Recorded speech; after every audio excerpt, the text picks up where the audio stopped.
تحریک انصاف کے اندر جو ظاہر اختلافات ہو رہے ہیں وہ اپنی جگہ پر ہیں، مگر وہ بار بار یہ سوال کر رہے ہیں کہ جی ہم کارکنوں کو کوئی گولیوں کا سامنا کرنے کے لیے نہیں لے کے گئے تھے، ہم ریاست سے یہ ایکسپیکٹ ہی نہیں کرتے تھے کہ ریاست یہ کچھ ہمارے ساتھ کرے گی۔ 8 لوگوں کی وہ تصدیق کر رہے ہیں، ظاہر بڑے بڑے دعوے ضرور کر دیے گئے کچھ رہنماؤں کی طرف سے، بٹ 8 لوگوں کے نام کے ساتھ وہ تصدیق کر رہے ہیں کہ وہ مارے گئے ہیں۔ وہ کہتے ہیں اس لیے ہوا کہ ہمیں بھاگنا پڑا وہاں سے کیونکہ ہم ریاست سے یہ توقع نہیں کر رہے تھے۔ نہیں دیکھیے، آن دا کانٹرری اگر آپ دیکھیں، پی ٹی آئی والوں نے ریاست کے اہلکاروں کو، جس میں سیکیورٹی کے پرسنل ہیں، 4 رینجرز کے اہلکار ہیں، 2 پولیس مین ہیں جن کی ہلاکتیں ان کی فائرنگ سے ہوئی یا ان کی تشدد سے ہوئیں، اور اسی طرح تقریباً پنجاب پولیس اور اسلام آباد پولیس کے سینکڑوں پولیس مین ہیں جو انجرڈ ہیں بری طرح، جن کو ہاسپٹل میں علاج ہو رہا ہے، اور ان کے لیے انہوں نے تشدد اپنایا۔ ان کے پاس اسلحہ تھا، ان کے پاس گلیلیں تھیں بڑی مہلک قسم کی، اور انہوں نے آنسو گیس کے شیل پولیس کے اوپر چلائے، جو کہ پرائیویٹ سٹیزنز تو کم از کم یہ کام نہیں کر سکتے۔ تو یہ پورے پرتشدد طریقے سے مسلح ہو کر وہاں پر آئے تھے، جنہوں نے پورے راستے میں پولیس کو نشانہ بنایا، ان پر فائرنگ بھی کی، ان پر وائلنس بھی کیا۔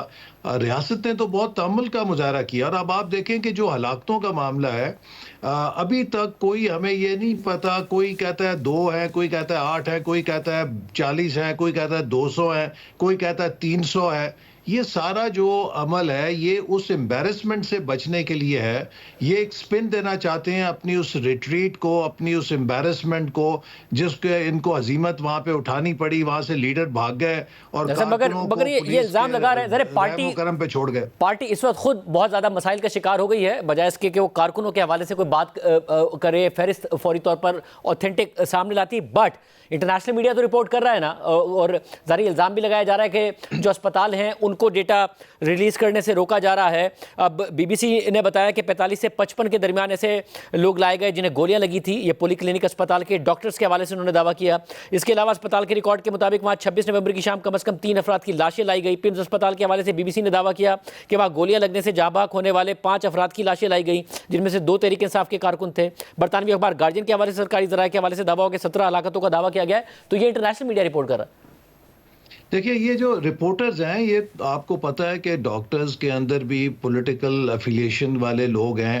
جہاں تک میرے علم میں ہے، دونوں ہسپتالوں کی انتظامیہ نے ہینڈ آؤٹ جاری کیا ہے کہ ان کے پاس کوئی ایسی لاشیں نہیں ہے کہ جو بلٹ انجریز کے ساتھ وہاں پر ان کی کسٹڈی میں ہوں۔ اور اس کا بہت آسان طریقہ ہے کہ جو لوگ جن کی اموات ہوئی ہیں ان کے پرٹیکولرز معلوم کیے جا سکتے ہیں۔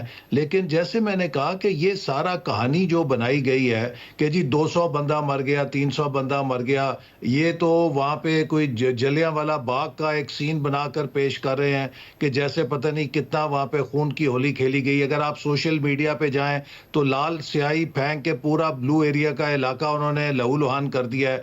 یہ جو افسانہ گیری ہے یہ تو پی ٹی آئی پہ ختم ہے نا، اس کے تو وہ چیمپئن ہے۔ حقیقت میں کچھ وہ جھوٹ کو یہ سچ بنا کے سوشل میڈیا پہ ڈراموں کی طرح پیش کرتے ہیں، اپنے لوگوں کے آنسو نکلواتے ہیں، کبھی انہیں ہنساتے ہیں۔ تو اس کا کسی قسم کا حقیقت سے تعلق نہیں۔ حقیقت یہ ہے کہ یہ لوگ مسلح ہو کر آئے، انہوں نے وفاق کے خلاف بغاوت کی، ایک صوبائی حکومت کے وسائل کا بے دریغ استعمال کیا ریاست کے دارالخلافے میں آ کے ادھم مچانے کے لیے، اور ان کا جو اصل پلان تھا وہ پارلیمنٹ ہاؤس پہ قبضہ کرنا تھا۔ جیسے یہ 2014 میں دھرنا دینے کا بہانہ دے کر آیا اور اس کے بعد وہاں پر پہنچ کے انہوں نے پارلیمنٹ کے اوپر دھاوا بولا، پی ٹی وی کے اوپر دھاوا بولا، اور یہ سب کچھ یہ تب کرتے ہیں کہ جب کوئی بین الاقوامی ایونٹ پاکستان میں ہو رہا ہو۔ اس سے پہلے ایس سی او کی سمٹ ہو رہی تھی، تب دھرنے کا اعلان کر دیا۔ اب بیلاروس کے مگر آپ لوگوں کی طرف سے جتنا جو پولیٹیکل انگیجمنٹ آپ لوگوں سے کرتا ہے یا پھر اسٹیبلشمنٹ سے کرتے ہیں، علی امین گنڈا پور صاحب ہو، دیگر رہنما ہوں، ان کے بارے میں آپ لوگوں کی طرف سے تنقید کی گئی کہ یہ کمپرومائزڈ ہیں، تو پی ٹی آئی کے کارکن کی نظر میں بھی اگر جو کریڈیبلٹی ختم کی وہ آپ ہی لوگوں نے کی نا، ان کے اپنے عمل کے علاوہ آپ لوگوں نے بھی کردار ادا کیا، اس لیے وہ صرف بشرا بی بی کو سن رہے تھے۔ اگر آپ لوگ توقع کر رہے تھے کہ وہ اتنے آگے تک نہیں آئیں گے تو وہ آ گئے تھے، اور وہ اگر آپ کے لیے بھی ایک سرپرائز ایلیمنٹ لے کر آ گئے تھے، تو یہ جو کریڈیبلٹی لوز کی ہے کہ کارکن تیار نہیں ہے، اس میں حکومت کا بھی کردار نہیں ہے؟ نہیں، اس میں حکومت کا کوئی قصور نہیں۔ دیکھیے، جہاں تک علی امین گنڈا پور صاحب ہیں، ان کی ایک پوزیشن جو ہے میں سمجھتا ہوں کہ وہ دو کشتیوں کے سوار ہیں. ایک طرف پارٹی کو پورا خوش کرنا چاہتے ہیں, دوسری طرف اپنے سرکاری منصب کو بھی وہ ادا کرنا چاہتے ہیں.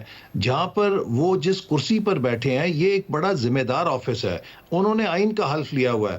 اس کے حوالے سے وہ ضروری نہیں ہے کہ ایک پاپولسٹ سیاست کریں, ان کو پراپر سیاست کرنی چاہیے اور ان کو اپنے کارکنوں کو اور اپنی جماعت کو ایجوکیٹ کرنا چاہیے کہ اس وقت ملک کے کیا حالات ہیں. آپ دیکھیے ان کی صفوں کے اندر جس قسم کے آپ کو فوٹیج ریلیز ہوئی ہے, مسلح لوگ آئے تھے, یہ تو اللہ کا شکر ہے کہ یہاں سے قبضہ ختم کرا دیا گیا, ان کو خالی کرا دیا گیا, ورنہ وہ دہشت گرد کے جو کبھی اسلام آباد کے ہارٹ میں پہنچنے کا تصور نہیں کر سکتے, وہ سب ان کی جلوس کی میت میں اسلام آباد کے ہارٹ تک پہنچ چکے تھے. اور لیکن اب ایسے اقبال صاحب جس طریقے سے تحریک انصاف پر سوال اٹھ رہا ہے کہ وہ 250-300 کے قریب لوگوں کی شہادتیں کہہ دیتے اور پھر نمبر نہیں دیتے, اسی طریقے سے حکومت نے بھی بہت سارے دعوے کیے, دہشت گرد آ گئے ہیں, یہ آ گئے, وہ کہاں ہیں, وہ کہاں ہے ان کی فہرست کہ ان کے جلوس میں سارے لوگ موجود.